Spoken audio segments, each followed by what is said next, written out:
Dear friends, clowns, oh, I wish I could be with you. My life is so scheduled. And so I come to you this way. I am a political activist for peace and justice and care for all people. It is the entire process of my motivation. Everything I do is to end violence and injustice and promote life for humans and nature.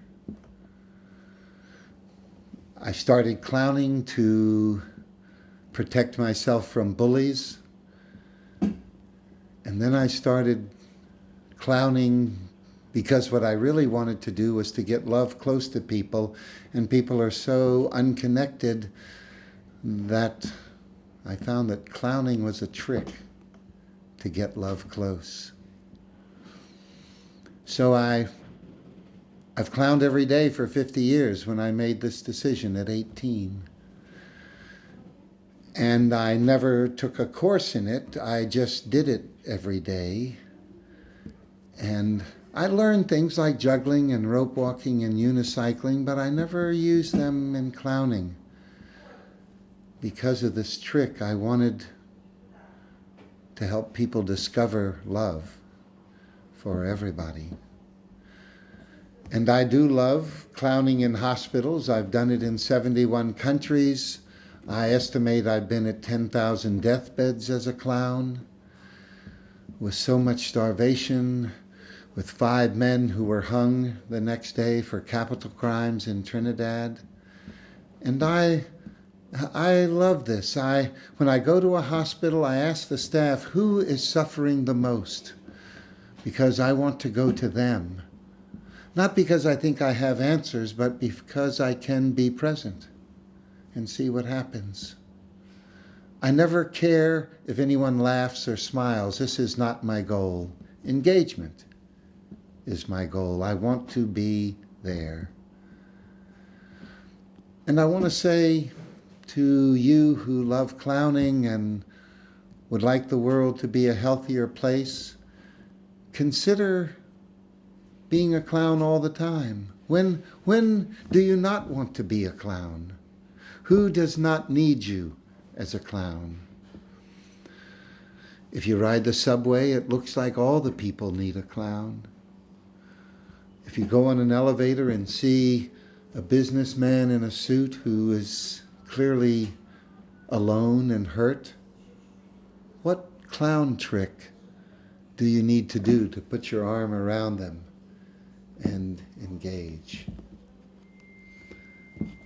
I have done this all my life. In fact, for the last 30 years, I've only worn clown clothes because I need to be ready. And being ready, it has given me most of my clowning experiences, because I only spend so much time in a hospital, 2 hours here, but there's the rest of the day. Maybe in a cafe, I see a person at a table and I feel the weight on their shoulders. I invite myself, and because I'm looking this way, they let me. And you have those skills.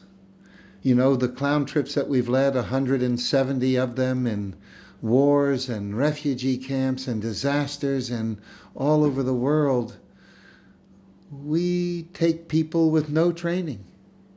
They can be the most boring person in their country, and in a clown costume, they'll do a good job for us.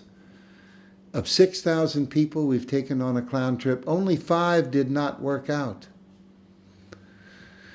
And the rest, I was proud to have them on the team, because the skill is not, for me, the things they learn of tricks and music and juggling.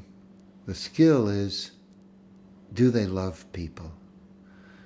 Do they know how easy it is to reach down to a patient and take their hand? You know, I'll be honest, I don't believe in God. Never thought about God in my life. But I know for some people, praying is the strongest medicine.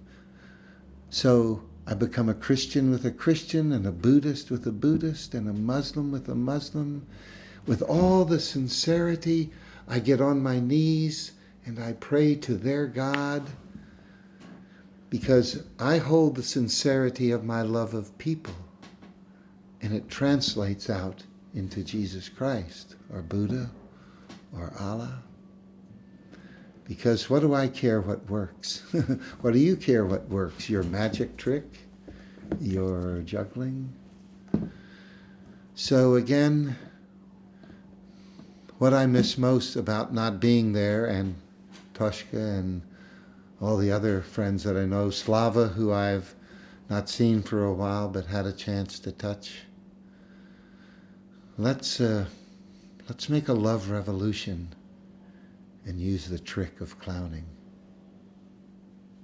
Ti voglio bene, I stedu, I love you, ya lublю тебя, je t'aime, ich liebe dich, wo I nie, etc.